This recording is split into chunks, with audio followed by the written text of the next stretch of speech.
Fala galerinha do segundo ano, aqui é o professor Billy de Arte do Colégio Ateneu e vamos para a nossa 15ª aula. Pessoal, iniciando aí o caderno 8, tá? Página 2, capítulo 1, a materialização da arte. A gente vê aí uma foto do pintor Henri Matisse produzindo recortes para suas colagens em seu estúdio por volta de 1952. O artista chamava essa técnica de pintar com tesouras. O Henri Matisse dispensa comentários, né? Ele foi um artista francês conhecido aí por seu uso da cor e sua arte de desenhar, né? Fluida e original. Foi um desenhista, gravurista e escultor, mas ele é principalmente conhecido como um grande pintor. É considerado, juntamente com Picasso e Marcel Duchamp, como um dos 3 artistas seminais, vamos dizer assim, do século XX, responsável aí por uma evolução significativa na pintura e na escultura. Tá bom? Enfim, não tem muita coisa para falar dele, só sei que Picasso o considerou seu maior rival, embora fosse seu amigo, né? Ele morreu de câncer aí com 84 anos. Inclusive nessa foto aí, é a enfermeira dele, tá? Que tá ajudando ele aí. E foi uma assistente dele aí, a enfermeira nos seus últimos anos de vida. Bom, a arte se materializa pelo trabalho do artista. Isso acontece por meio de processos criativos que buscam transpor uma ideia para um suporte, ou seja, para que este deixe de ser um projeto e se torne uma obra de arte. As técnicas e os materiais são os veículos para que uma ideia ganhe corpo e possa então ser apreciada pelo público. Durante esse processo, o artista passa por desafios, conseguindo romper muitas vezes com os próprios padrões técnicos e estéticos da arte. Esses embates ao longo da história da arte fizeram também com que o artista conseguisse ser elemento de sua própria obra. Então, esse capítulo abordará distintas formas de mostrar os processos artísticos criativos e como a arte se materializa por meio do trabalho do artista, além de abranger as técnicas e os materiais utilizados. Apresentaremos aqui uma série de conteúdos importantes sobre a constituição de uma obra de arte. Então, a sinopse do que a gente vai ver. Processos criativos em arte. Vamos lá. Então, o processo criativo é o percurso feito pelo artista durante o seu ato de criar um trabalho de arte. Então, esse processo consiste em uma sequência de ações sobre as quais o artista usa a sua criatividade para criar uma obra nova, como uma pintura, uma escultura ou até mesmo uma composição musical. Esse processo pode ser representado por uma série de etapas de construção que ocorre antes da obra propriamente dita. Então, essas etapas englobam experiências relevantes que o artista resgata de sua própria vida e muitas vezes de referências de outros artistas. Então, um artista pioneiro em registrar processos criativos foi o renascentista Leonardo da Vinci. Ele se interessou não apenas pela arte, mas pela ciência e por outras áreas de estudo, né? Seus registros e anotações até hoje surpreendem a humanidade pela sua genialidade. A gente vê aí, uns rabiscos, um rascunho, e virou uma obra de arte, evidentemente, chamado Estudo para a Última Ceia, que é aquele quadro famosíssimo dele, né? A Última Ceia, aquela obra, né? Nos cadernos de Leonardo da Vinci. Nas primeiras versões, Judas estava sentado ao lado oposto, no caso, da mesa. Tá? Enfim, Leonardo da Vinci dispensa comentários, mas ele realmente morreu com 67 anos, provavelmente, eu digo isso, de um derrame cerebral. Tá? E os quadros mais famosos é a Mona Lisa, a Última Ceia, que a gente acabou de falar, a Virgem das Rochas também, e o Homem Vitruviano, tá? Mas ele foi fantástico aí do Renascimento. Bom, são considerados pela parte integrante do processo criativo o material utilizado, as ferramentas de trabalho, o tema e o propósito da mensagem a transmitir. Então, esses aspectos encontram-se na obra por meio da forma como o artista se expressa, São experiências como essa que podem definir o estilo de um artista. Assim, vários deles utilizam no seu percurso de criação cadernos de anotações, como o Leonardo da Vinci, né? Ou diários, nos quais registram ideias, testam materiais, desenham e anotam dados que, posteriormente, utilizam em suas obras. A gente pode ver aí, ó, no Museu Frida Kahlo, também conhecido como La Casa Azul, onde era a casa, né, da Frida Kahlo. Esta é a cadeira de rodas usada pela pintora mexicana que sofreu um acidente em um ônibus quando era jovem. O museu fica no bairro de Coyoacán, na cidade do México. Tá? Bom, depois a gente vai falar um pouquinho mais sobre a Frida Kahlo. Tá? Processo criativo individual. Então, o processo criativo é uma experiência individual de cada artista e não tem sequência definida. Tá? Cada indivíduo desenvolve uma maneira particular de criar, podendo partir de um tema, de uma técnica, de uma experiência vivida ou mesmo de algum material específico.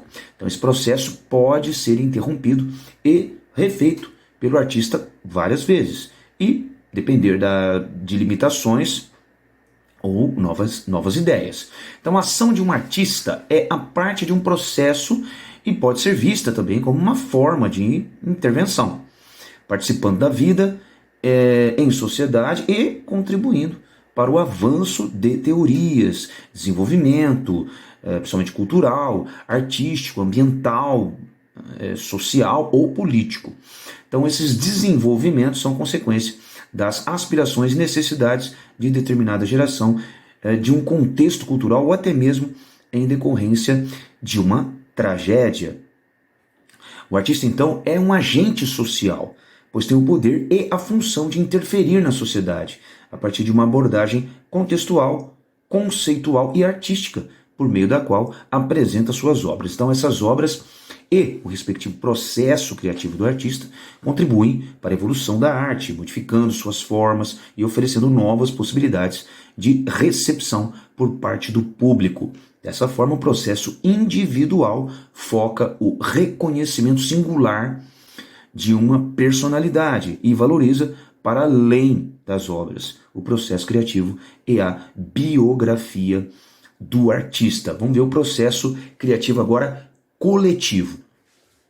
Então, o processo criativo também pode abranger uma experiência de coletividade. Assim, esse percurso pode ser entendido como uma forma de o artista se estabelecer e se relacionar com o mundo social. Então, nessa abordagem, a produção artística é comandada pelas intenções do artista e por várias outras vertentes.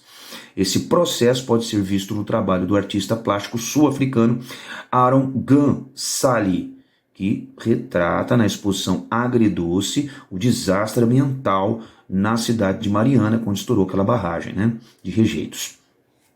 A tragédia que devastou o distrito de Bento Rodrigues foi a via de um processo criativo que envolveu, além do artista, vários outros setores da região, incluindo famílias e artistas locais.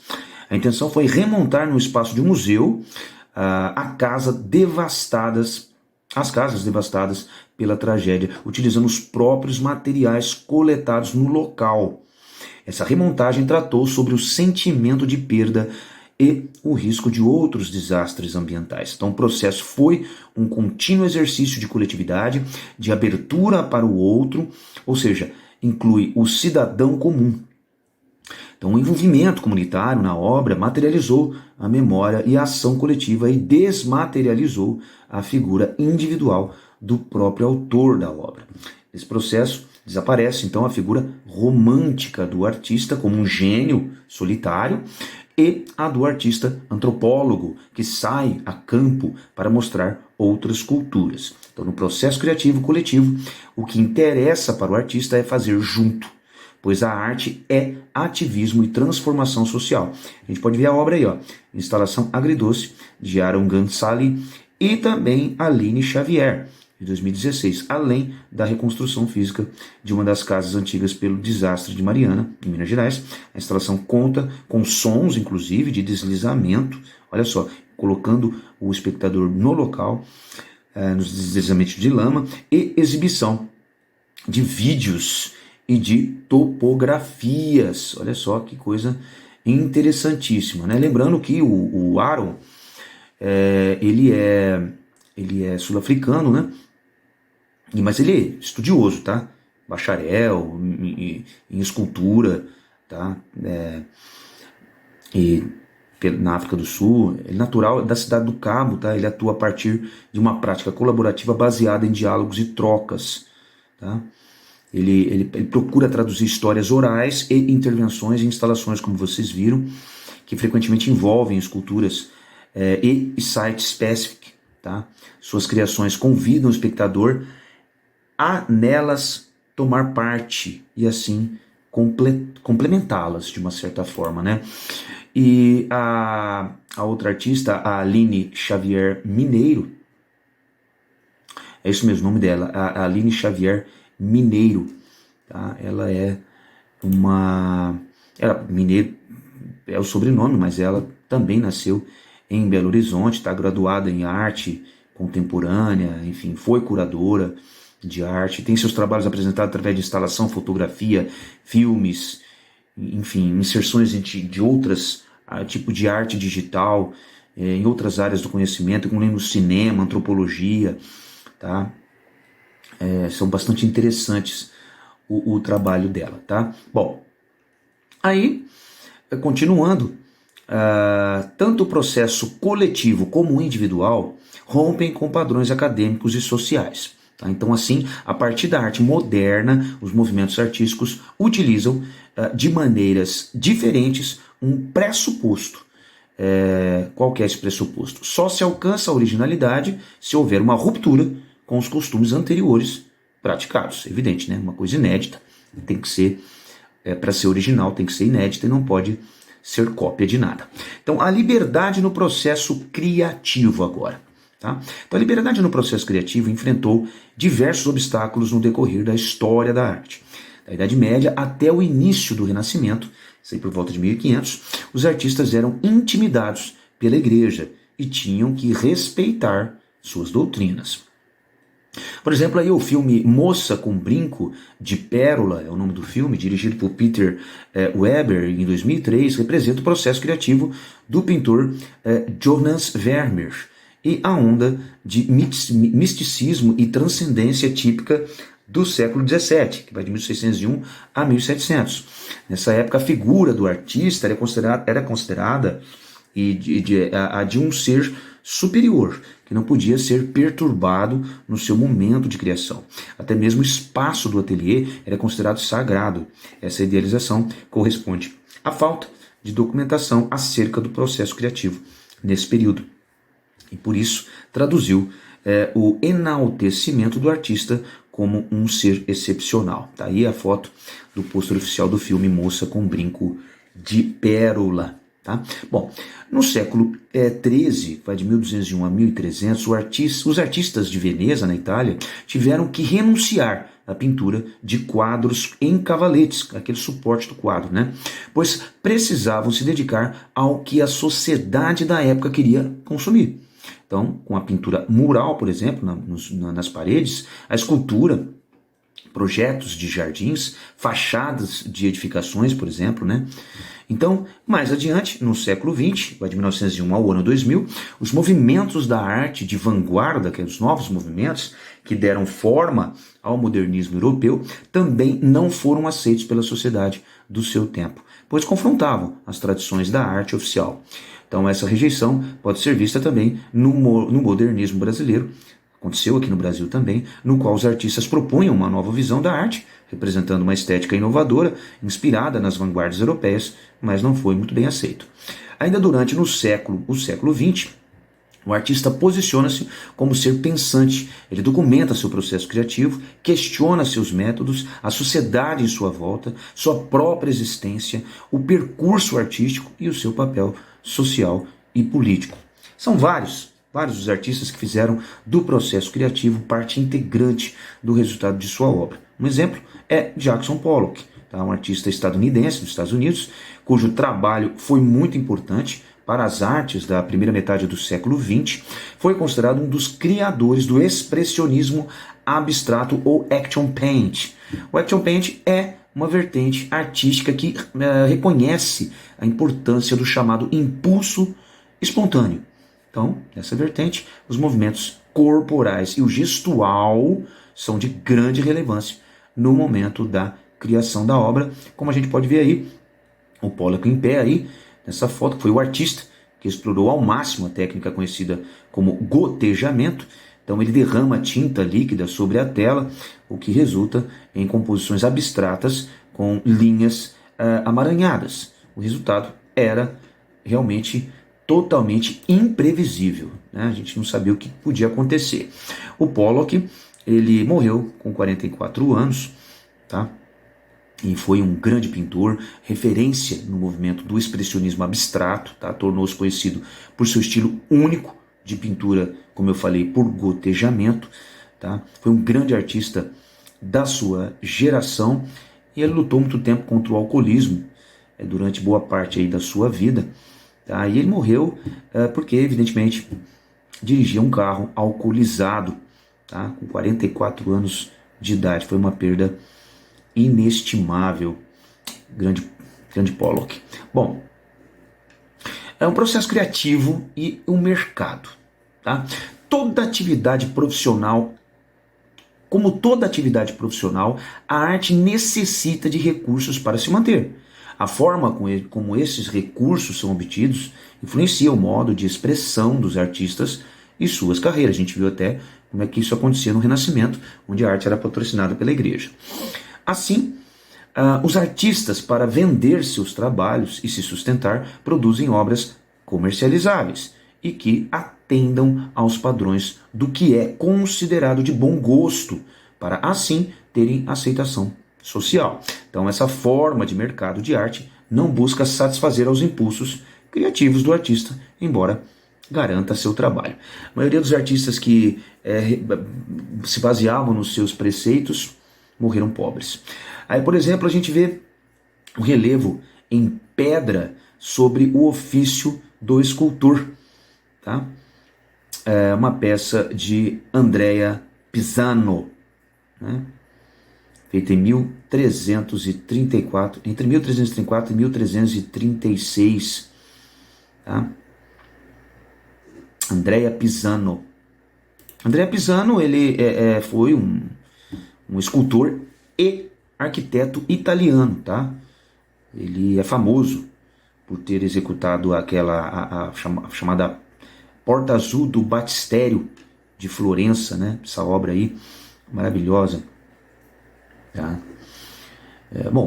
Batistério é como a gente chama de um local de batismo, tá? Então geralmente aí é uma estrutura planejada, central, separada, em torno aí da fonte batismal, onde batiza a criança, né?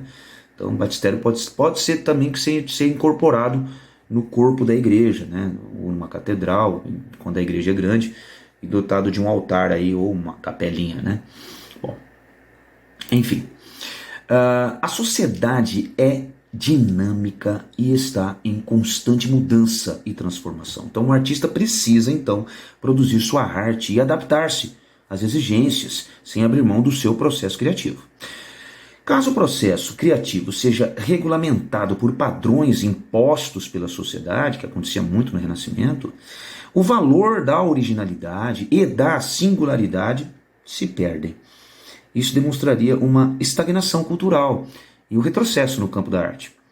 Para isso não acontecer, os artistas deverão defender suas ideias, afirmando-se como mentores de suas obras e exercendo seu papel social. Estudar uma obra de arte sob a luz de seu processo criativo é uma tarefa complexa, pois é necessário pesquisar suas abordagens históricas, sociais e artísticas. Conhecer um pouco da biografia do artista é importante. Essa análise não é necessariamente feita pelo público que visita um museu, mas deveria, né? Ela deve ser realizada pelas instituições detentoras de obra que posteriormente disponibilizam os estudos desse processo para o conhecimento do público. E quando disponibiliza, o público precisa ler, conhecer, para poder entender as obras, principalmente contemporâneas, ok?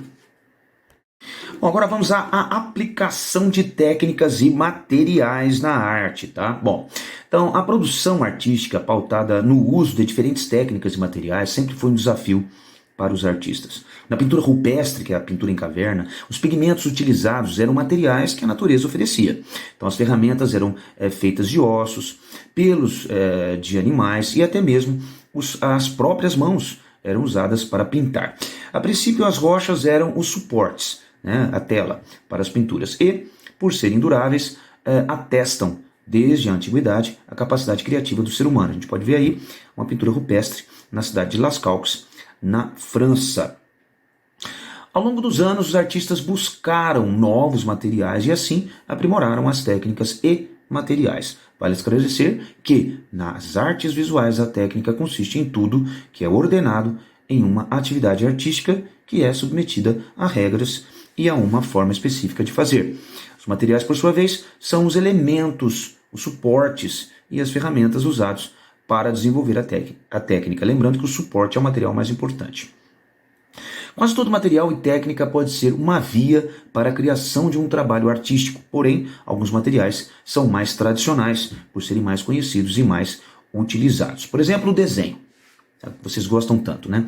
Então, no desenho, o suporte e os materiais utilizados pelo artista estão relacionados a determinada técnica. Isso significa dizer que cada material e cada técnica produzirão resultados diferentes. Existem modalidades distintas de desenhos, com diferentes finalidades, como o desenho artístico, desenho técnico ou desenho industrial.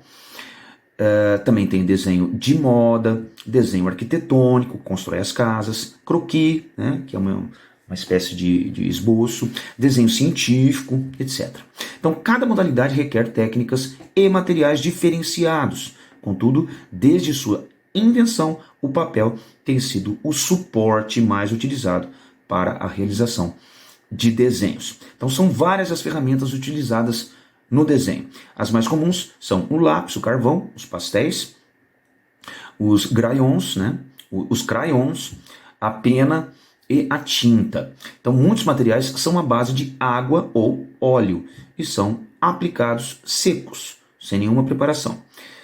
O lápis, a aquarela, por exemplo, é uma técnica de desenho à base de água, na qual, após o desenho feito, o artista umedece um pincel com água, produzindo vários efeitos especiais, né? Além disso, há também os desenhos feitos com pastéis oleosos e lápis de cera. Por exemplo, olha aí, nessa imagem o estilista e o designer de moda está exercendo aí a sua função, produzindo um desenho. E aí, um artista utilizando carvão para fazer rascunho. Perceba o formato em bastão do carvão. Tá? Bom, já a pintura. A pintura refere-se ao procedimento de aplicar pigmento em forma líquida a uma superfície bidimensional, com altura e largura.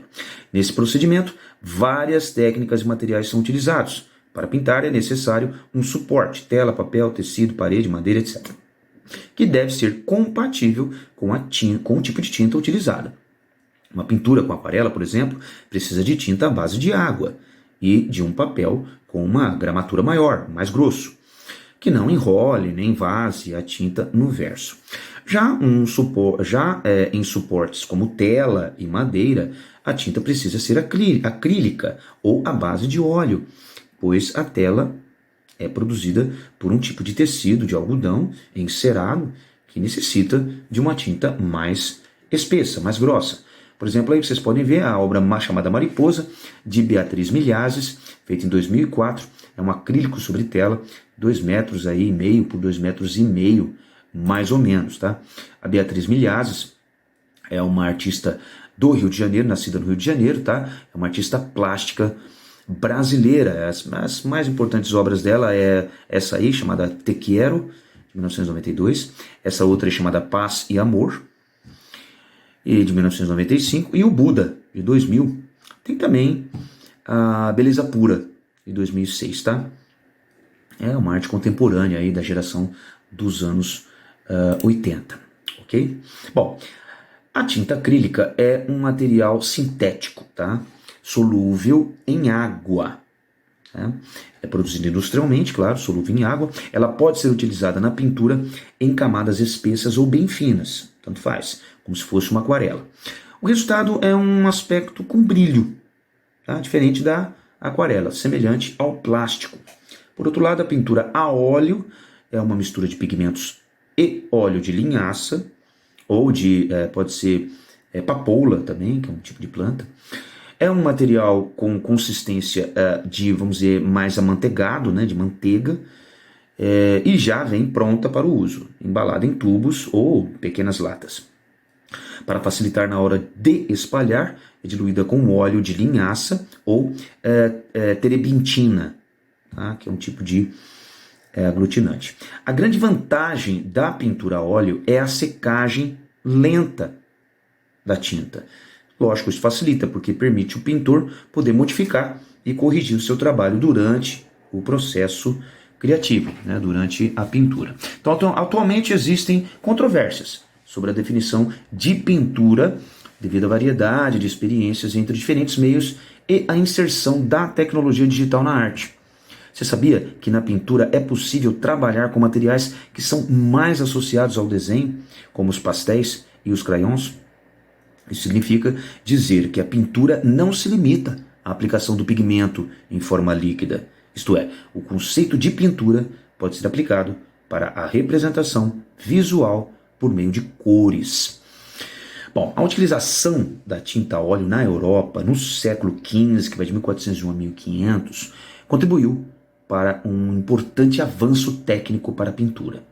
Essa utilização influenciou a arte, trazendo a percepção de volume e de tridimensionalidade. O sombreamento causa muito isso, promovendo uma atmosfera tátil, quase que a gente pegando na pintura. O resultado numa plasticidade das formas, né? Deformava a imagem. Nessa abordagem técnica, o uso da luz invadiu o espaço, incidiu sobre os objetos e criou zonas de sombra, que eu acabei de falar, o que foi chamado de chiaro scuro em italiano, né? Claro escuro. Esse efeito foi a chave para suscitar sentimentos subjetivos que à arte pertencem e que são necessários, como é o fato aí dessa obra chamada Retrato de Ginevra, de Banksy, é o nome do quadro, é de Leonardo da Vinci, né? Feito aí entre 1474 e 1478, é um óleo sobre tela aí, bem pequeno, 38 centímetros por 37, hoje está no National Gallery of Art, na cidade de Washington, nos Estados Unidos. Bom, esse retrato aí, dessa pintura a óleo aí, em madeira de Leonardo da Vinci, retrata uma dama da aristocracia, da parte burguesa do século XV, na cidade de Florença, tá? Foi pintado, assim, uma das poucas pinturas que sobreviveram, atribuídas a Leonardo da Vinci, tá? Porque esse retrato da chamada Ginevra, é o nome dela, né? De Banksy, da família Banksy, né? Foi adquirido pela Galeria Nacional de Arte de Washington, né? Por 5 milhões de dólares, pago, no caso, à Casa dos Príncipes de Liechtenstein, tá? De Liechtenstein, que é oficialmente ali localizado nos Alpes, né? Na Europa, aí, entre a Áustria e leste da Suíça, tá bom? Bom, então, voltando. A pintura, ela pode ser desenvolvida em diferentes suportes e utilizando várias técnicas. Quando realizada sobre madeira ou parede, a pintura pode ser feita com diferentes tipos de tinta, visto que esses suportes são porosos e aceitam com facilidade pigmentos feitos à base de água ou de esmaltes. Então a pintura mural, as pinturas murais feitas em paredes, produzidas com a técnica do afresco, são feitas em uma parede de cal ainda úmida, com pigmentos diluídos em água. Então essa técnica é bastante antiga e proporciona uma maior absorção e durabilidade ao pigmento. Então, Por isso que chama fresco, porque é pintado ainda com argamassa ainda fresca. E há uma reação química aí, e a tinta faz parte, evidentemente, fica indelével, faz parte da argamassa. Então, é lógico, ela não descasca, né? Então, por isso que demora muito mais, é muito mais durável. A gente pode ver aí, ó, uma obra chamada Assunção da Virgem, né? De Manuel da Costa Ataíde, que é quando a Virgem, Assunção é quando a Virgem vai para o céu, né? A mãe de Jesus. Feita em 1804, uma pintura sobre madeira no teto da igreja de São Francisco, na cidade de Ouro Preto, em Minas Gerais, na foto de 2015, o mestre Ataíde, né, chamado Manuel da Costa Ataíde, mas ele é mais conhecido como mestre Ataíde, tá? Ele foi professor, pintor, decorador brasileiro, mas ele foi militar também. E ele tem esse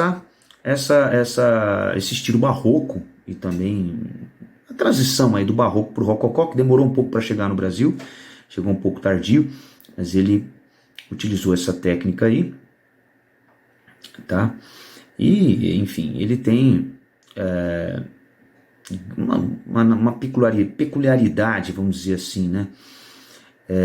Ele na sua vida privada, ele casou-se, juntou, vamos dizer assim, né? Que eles chamavam, né? O concubinato, um regime de concubinato. Hoje junta os panos, né?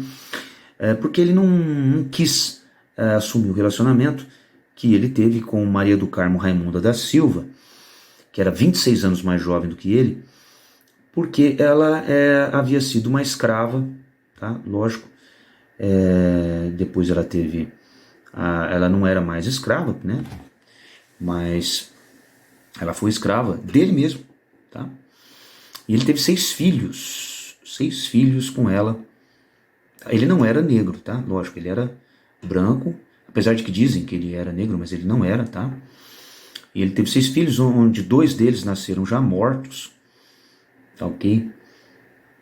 E, enfim, foi um relacionamento duradouro. Apesar de ele ser muito católico, ele não chegou a casar-se com essa mulata, ok? Mas grande mestre Ataíde, aí, maravilha, que nasceu em Mariana, né? Município aí do estado de Minas Gerais, morreu com 67 anos. Bom, continuando. Então, aí a gente vê também uma obra chamada A Criação de Adão, de Michelangelo, de 1511, é um afresco, né? Um tipo de pintura em parede que eu expliquei. Tem aí 2 metros por 4, na Capela Sistina, no Vaticano, né? No Vaticano, país Vaticano, onde mora o Papa. Não, Michelangelo dispensa comentários, né? O nome dele é Michelangelo de Lodovico Buonarroti Simoni, é mais conhecido como Michelangelo. As suas principais obras são o Davi, né, que vocês podem ver aí, o teto da Capela Sistina, que a gente viu, e Pietà, outra obra dele extraordinária, né? Morreu aí com 88 anos em Roma. Foi nessa época aí do Leonardo da Vinci, do Renascimento, enfim. Bom, vamos continuar, que tem muita coisa. Então a pintura que utiliza a técnica da têmpera consiste na pintura de pigmentos ou corantes com um aglutinante, que aglutina, faz com que a tinta se fique grude na tela, né? Então, que pode ser uma emulsão de água com a gema de ovo. Sim, o ovo inteiro ou somente a clara, que são aglutinantes da tinta na tela. Então, essa técnica, muito utilizada na Itália, renascentista, proporciona um aspecto suave e único à pintura, podendo ser observado nas pinturas sobre madeira de Sandro Botticelli, como você pode ver nessa obra, chamada Esther, nos portões do Palácio de Sandro Botticelli, feito em 1475, a têmpera sobre madeira. É um quadro pequeno, de 48 centímetros aí, por 42, hoje está na Galeria Nacional do Canadá, na cidade de Ottawa, né? O Sandro, chamado Alessandro di Mariano di Vanni Filippetti, né? Ou mais conhecido como Sandro Botticelli, morreu com 65 anos aí, ó. Uma das principais obras dele foi Primavera, essa aí que você está vendo, O Nascimento de Vênus, A Adoração dos Magos, enfim, outros trabalhos aí, grande nome do Renascimento. Bom, apesar de os meios tradicionais da pintura serem regidos por regras de utilização, vários artistas rompem com os padrões e substituem suportes e materiais, criando novos procedimentos. Bom, vamos à gravura. Então, a técnica de gravura consiste em imprimir uma imagem pressionando um rolo sobre uma folha de papel. Tá? Então, é como se fosse um carimbo.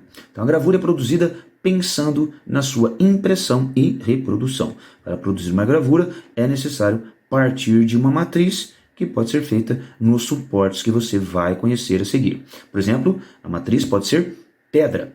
Então, a técnica da gravura em pedra é chamada de litogravura, porque lito é pedra, né? Litografia, litogravura. Então, sua impressão utiliza uma pedra calcária, um tipo de pedra de grão muito fino.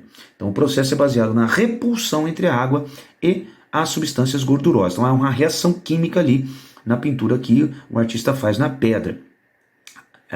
Então, aí a litografia ou planografia ou planográfica também, o desenho é feito por meio da gordura aplicada sobre a superfície da placa de pedra e não pelos sulcos feitos na matriz.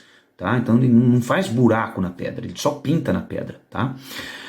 Como acontece na xilogravura. Xilogravura você tem que talhar a madeira, no caso. Né? E na gravura em metal também você tem que gravar, você tem que fazer buracos no metal. Então não é o caso dessa gravura da litografia. Tá? Você pode ver aí, ó, um mapa da cidade de Munique, uma cidade da Alemanha, feito em matriz de pedra, e à esquerda a sua impressão em papel. Tá? Então na direita está como se fosse o carimbo ali, ou na esquerda ali, e à direita está a impressão em papel. Bom, vamos para o metal agora. Bom, aí sim, aí é gravado mesmo.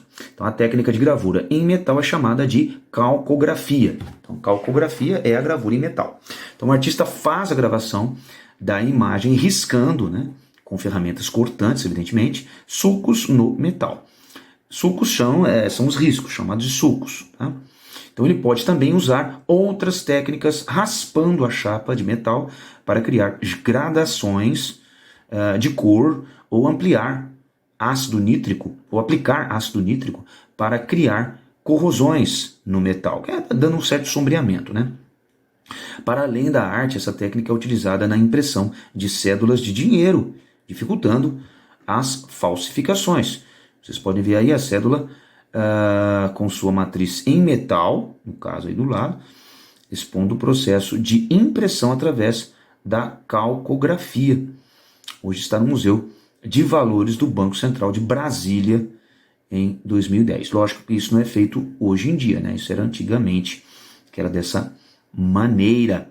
Bom, aí temos também a gravura em madeira. Então a técnica na qual se utiliza madeira como matriz é a xilogravura, como eu havia falado. Então o processo é muito parecido com o de um carimbo. Todos eles, basicamente, né? Então o artista entalha uma imagem com instrumentos cortantes, evidentemente numa prancha de madeira, que é a matriz. Posteriormente, usa-se um rolo de borracha, um embebido de tinta, geralmente preta, que entintará apenas as partes elevadas do entalhe. O final do processo é a impressão em alto relevo, em papel ou um tecido especial que fica impregnado com a tinta e revela a figura, como a gente pode ver aí, matriz de madeira e impressão de xilogravura tradicional de caracteres coreanos na cidade de Incheon, na Coreia. Essa foto é de 2017. Lembrando que tem também a lineogravura, linoleogravura, tá? Que é uma técnica de reprodução de imagem cujo resultado é semelhante ao da xilogravura que a gente viu agora. O desenho é gravado em uma espécie de linóleo, por isso que chama linoleogravura. O linóleo é uma espécie de borracha, tá? Tipo EVA, mais ou menos, utilizando uma ferramenta usada por artesãos chamada de goiva, que também é utilizado na xilogravura. Após a gravação, aplica-se a tinta, a matriz, com um rolo de borracha. O papel no qual será impresso a gravura vai para a prensa, onde é carimbado. Depois é só colocar a gravura para secar. Bom, uma gravura ela é considerada original quando é assinada e numerada pelo artista, porque você pode fazer várias cópias, né? Então, obedecendo às regras reconhecidas internacionalmente. Então, tem uma regra que segue. Depois de aprovar a gravura, o artista tira várias provas, que são chamadas prova do artista, que é o PA, né?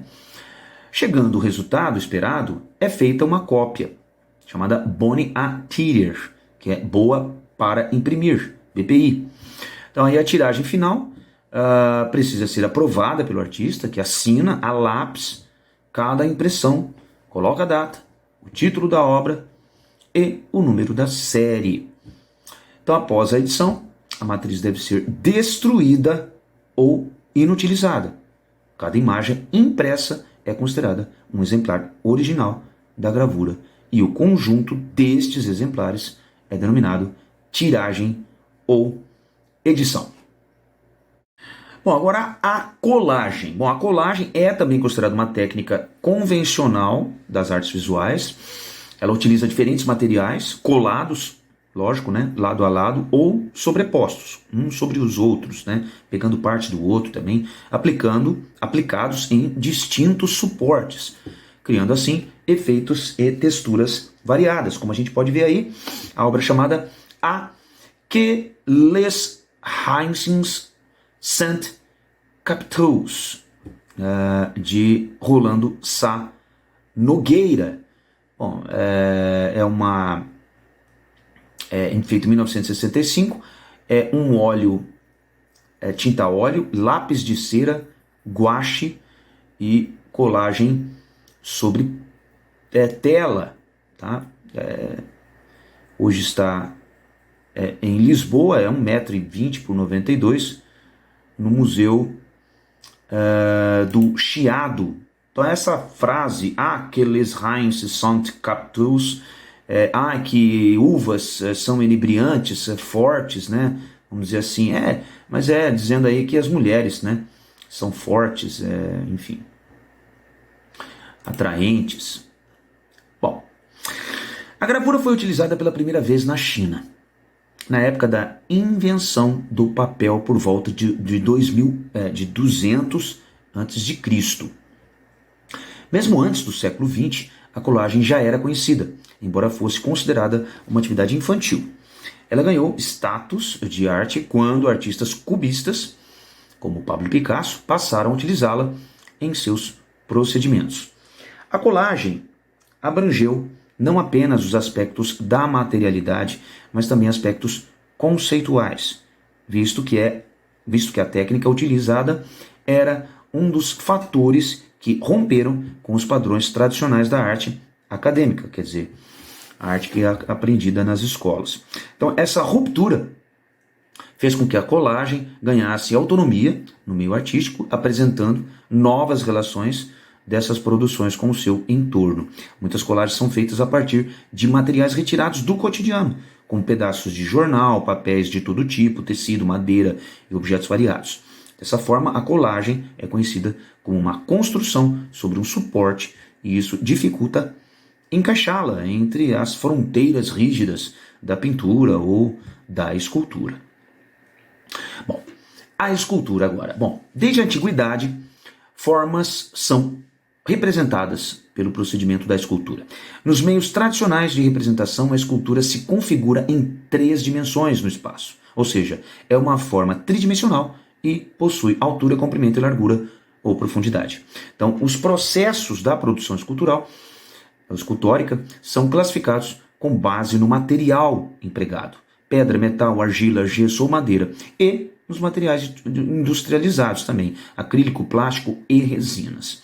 Conheça a seguir as várias técnicas tradicionais e modernas utilizadas na confecção de esculturas. Por exemplo, a modelagem. Bom, modelagem é uma técnica na qual as esculturas são produzidas com materiais macios e flexíveis, como cera, papel machê, gesso e argila. Aquelas esculturas de massinha, quando a gente fazia quando era criança, é uma modelagem. Então, o processo de modelagem se dá pela adição de material para, no final, compor a forma que o artista deseja. Assim, ao contrário da escultura em pedra, no caso, o artista que modela tem a opção de corrigir os erros, removendo ou remodelando o material. Nós temos também a escultura chamada de fundição ou moldagem. Bom, aí já é uma técnica que utiliza a fundição de metal, como derrete o metal, né? O ferro, o cobre, o bronze, a partir de um molde. Você cria um molde, derrete o ferro e coloca ali. Então trata-se de um processo bastante complexo, executado em geralmente siderúrgicas, né? Com estrutura para derreter o material em altas temperaturas, com segurança, evidentemente, composto de etapas. Inicia-se com um molde, no caso, um modelo de cera revestido com refratário para formar um molde, né, que será aquecido até derreter e sair, no caso, do molde. Em seguida, derrama-se metal líquido no molde vazio por meio de condutores que são removidos, deixando a escultura oca. Finalmente, passa por um processo que elimina rebarbas, enfim, aquelas imperfeições da fundição, dá uma lixada, né?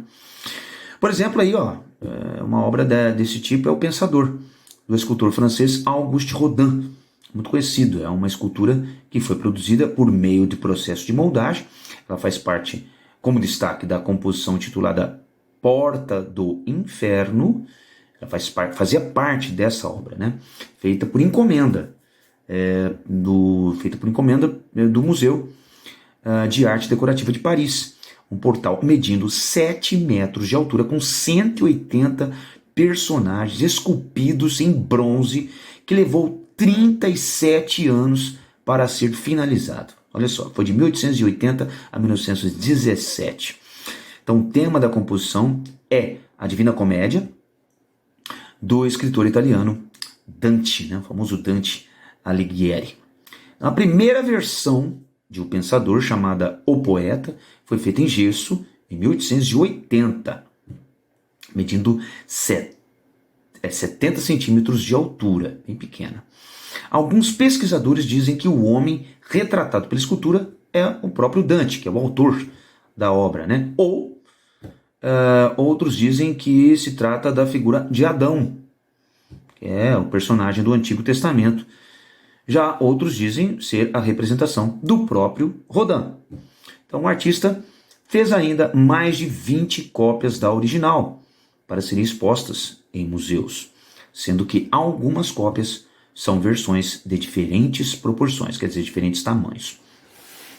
Como você pode ver nessa imagem aí, que é a esquerda, que é o Pensador, né, de Rodin, e a direita é o Pensador já compondo a Porta do Inferno, no Museu de Arte Decorativa de Paris, na França. Olha que extraordinário. Depois nós temos a cinzelação, que é um processo de esculpir uma forma em pedra para produzir, lógico, um objeto em 3 dimensões. Então, a escultura em pedra é realizada desde a pré-história, sendo que as primeiras culturas utilizavam técnicas abrasivas para retirar os excessos.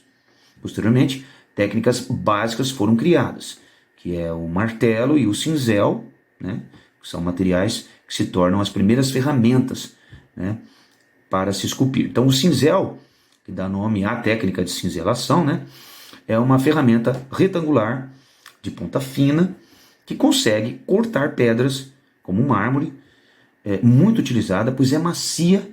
O mármore ele é mais macio e translúcido, né?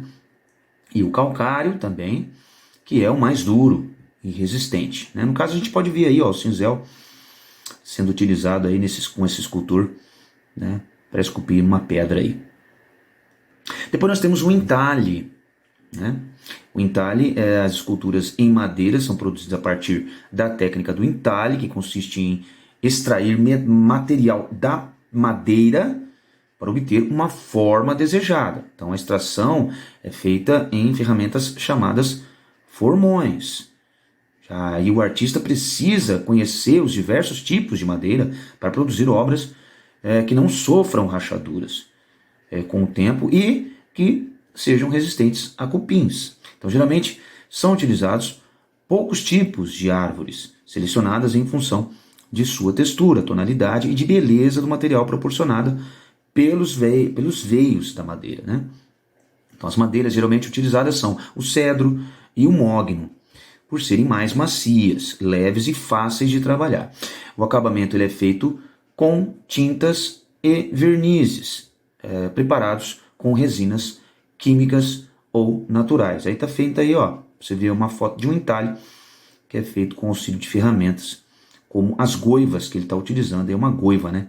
E batendo com um martelo de madeira. Depois nós temos a aglomeração de partículas ou montagem. Como é que é isso? Então essa técnica consiste na junção de diversas partículas, pedaços de metal, plástico, sucata, vidro, uno junta tudo e faz uma escultura, né? Então que unidas formam um objeto, neste caso uma escultura.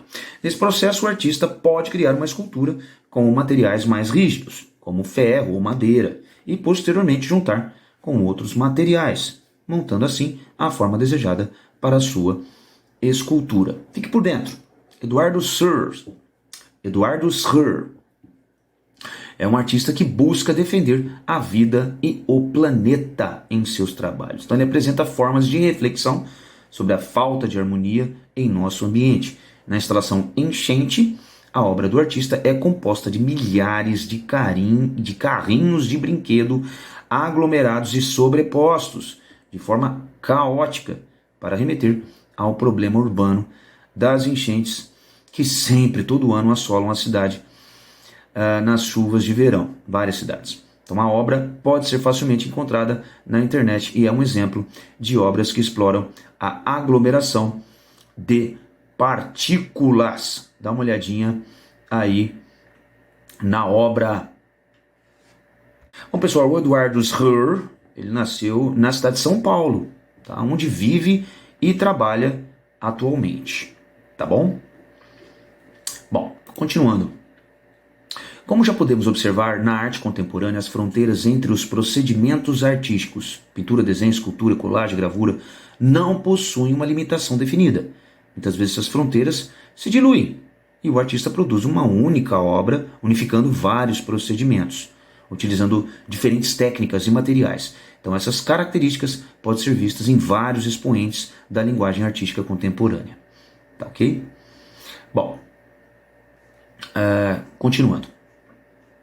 Vamos agora ver o artista como elemento da própria obra. Então, ao longo do século XX, que vai de 1901 ao ano 2000, uma série de artistas abertos a experiências culturais diversas iniciaram uma busca para tensionar os limites e os enquadramentos sociais e artísticos propostos pelos movimentos anteriores. Então, nesse contexto, o artista, sua vida e o contexto social no qual está inserido se colocam como elementos fundantes de suas proposições artísticas. É possível observar isso na escultura, na pintura e até nas mais contemporâneas instalações, performances, enfim, sinalizando novas orientações da arte, como as tentativas de dirigir a criação artística às coisas do mundo, à natureza, às realidades urbanas e sociais, né? E assim borrar os limites entre arte e vida, como a gente pode ver aí, ó. Frida Kahlo, pelas lentes do fotógrafo Tony Friesel, e em 1937 a artista ganhou grande prestígio por narrar a própria história por meio de suas obras. A fotografia da Frida, né? Bom, o corpo como ponto de partida. Então, a performance, né, que é um tipo de arte contemporânea, também chamada de body art, que é a arte do corpo, porque o corpo precisa estar presente, o corpo humano, né, geralmente do artista, ou live art, que é arte ao vivo, pode ser entendida como uma prática artística centrada no corpo. Então, combinando elementos do teatro, das artes visuais, do vídeo e da música. Então, aproximar a vida e a arte, a performance dá vazão a uma criatividade pautada pela vivência, ampliando as fronteiras da investigação e da experimentação e colocando a biografia do artista como elemento de sua obra. Então, a vida do artista é importante.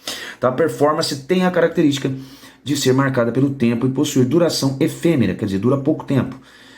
Tem um momento para iniciar E para terminar, diferentemente de uma obra de arte tradicional, como uma pintura ou escultura, nas quais existe um objeto acabado, a performance, nesse caso, se constitui em uma temporalidade determinada, se materializando posteriormente em registros de vídeo ou fotografia do ato apresentado. É lógico, só por foto e vídeo que ela se perdura.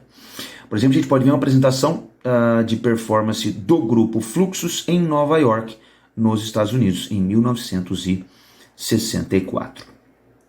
O seu desenvolvimento como uma prática performance, né, como uma prática artística, aconteceu paralelamente aos movimentos da pop art e também do minimalismo, né, e da arte conceitual, que são tipos de arte abstratas, originados na década de 60 e 70.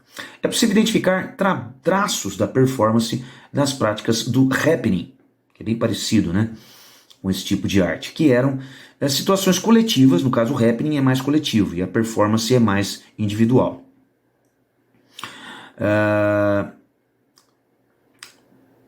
Onde que eu parei? Tá, que eram mais situações coletivas e participativas, observadas também nos movimentos de ruptura da primeira metade do século XX, que vai de 1901 ao ano 2000, como o dadaísmo e o surrealismo, o dadaísmo totalmente abstrato e o surrealismo abstrato também, que trabalha mais com sonhos.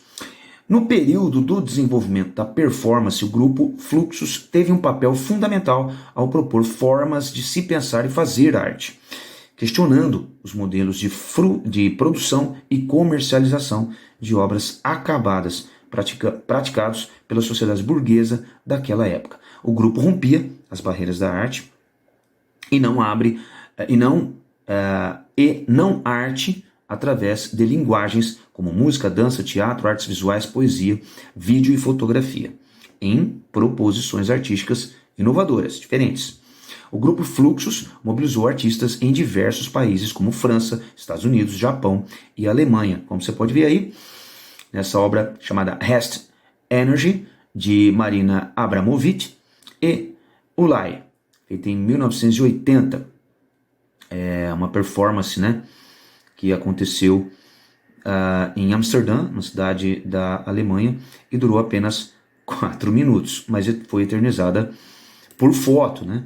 Marina Abramović é uma servo-croata, vamos dizer assim, né? E é uma artista performática, que iniciou a sua carreira no início dos anos 70. Hoje, nós estamos em 2023, ela ainda é viva, está com 76 anos e manteve a sua atividade desde então. Considerada avó da arte da performance, seu trabalho explora as relações entre o artista e a plateia, os limites do corpo e as possibilidades da mente. Já o Ulay, que é o seu grande amigo, né, e também colaborador, né, ele é um artista alemão e ele, enfim, foi reconhecido internacionalmente por sua arte com Polaroid, que é um tipo de câmera, né, fotográfica, e evidentemente a arte da performance.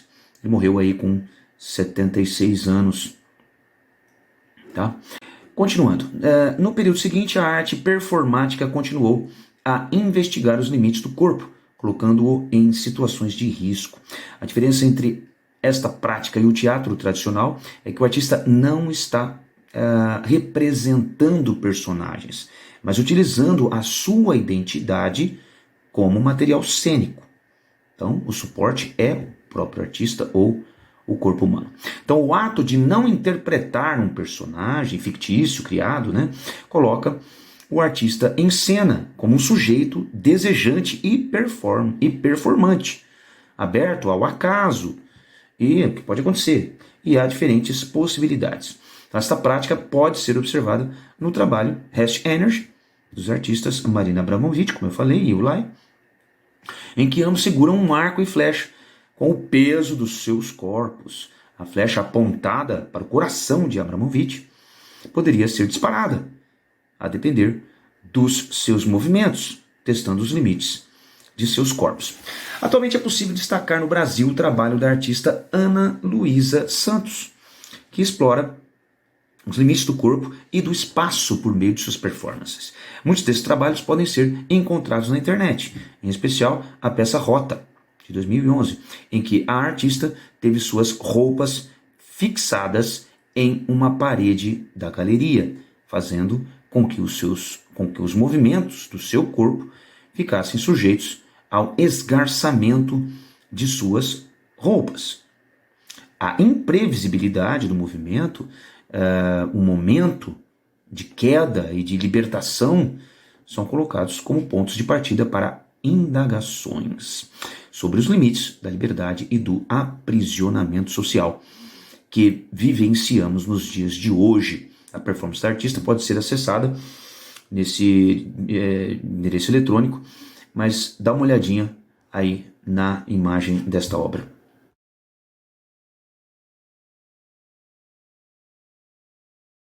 Bom, agora a gente vai ver que a biografia também pode ser um elemento temático, quer dizer, pode ser tema das obras. Então, outra forma de o artista se tornar um elemento de sua própria obra é por meio da utilização de elementos da sua vida e da sua história para a criação de seu trabalho.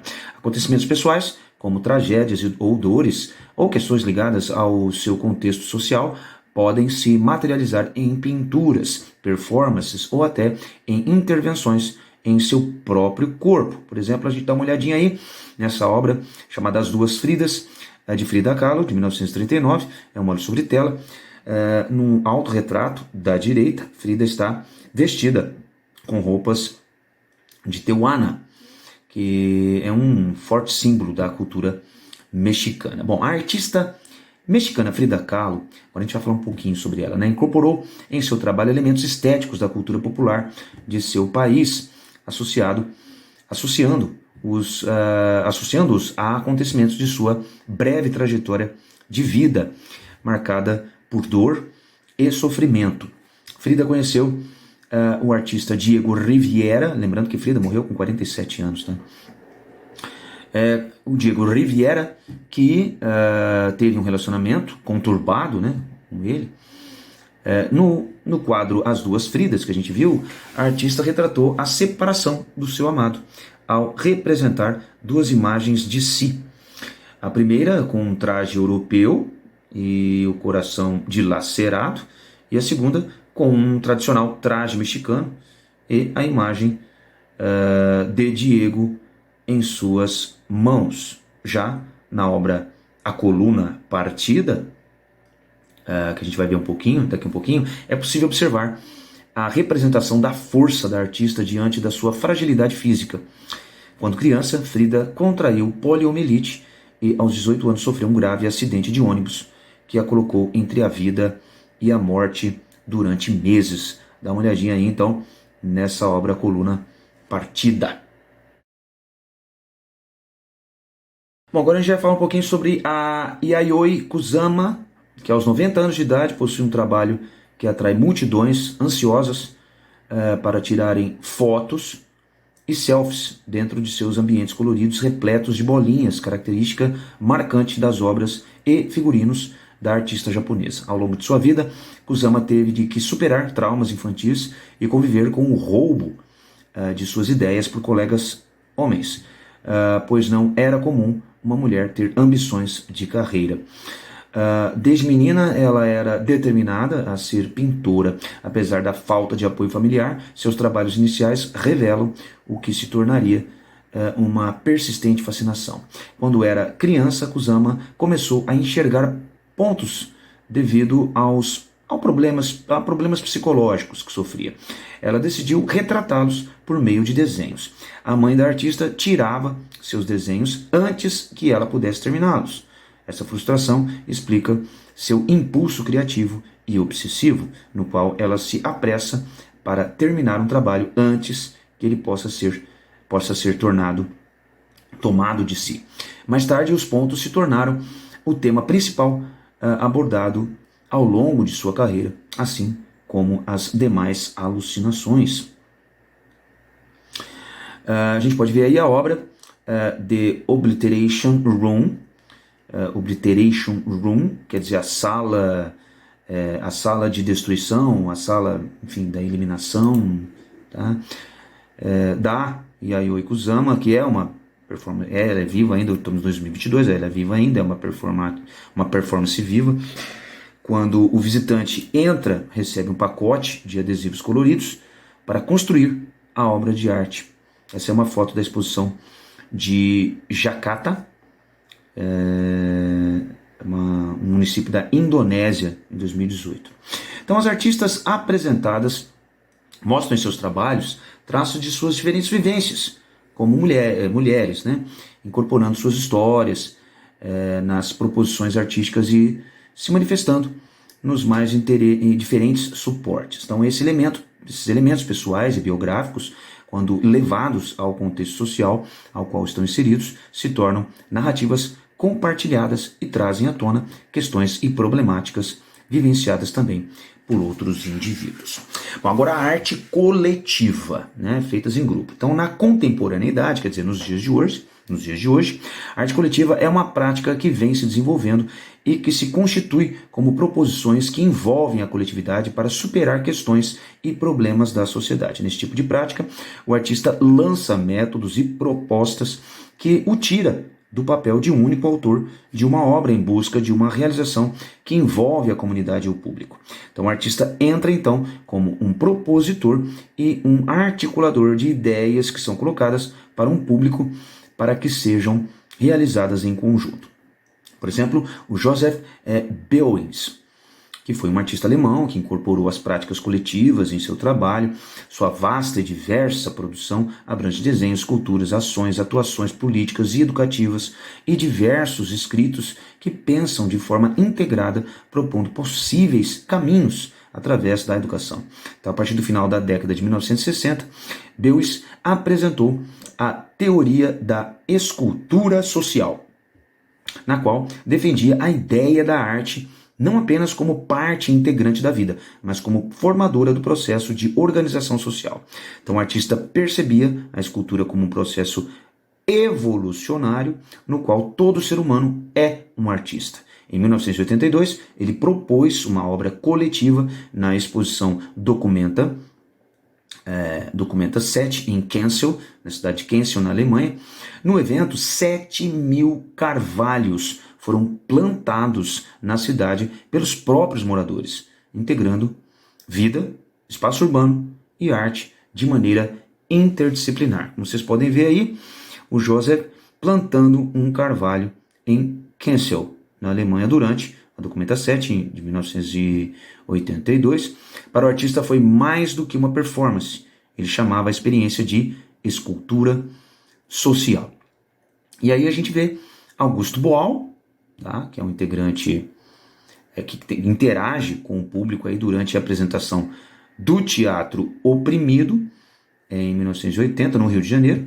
O objetivo da experiência era transformar o espectador em participante ativo do espetáculo. Tá? Grande Augusto Boal, que no Brasil, nos anos 70, esse dramaturgo desenvolveu o método do teatro do oprimido.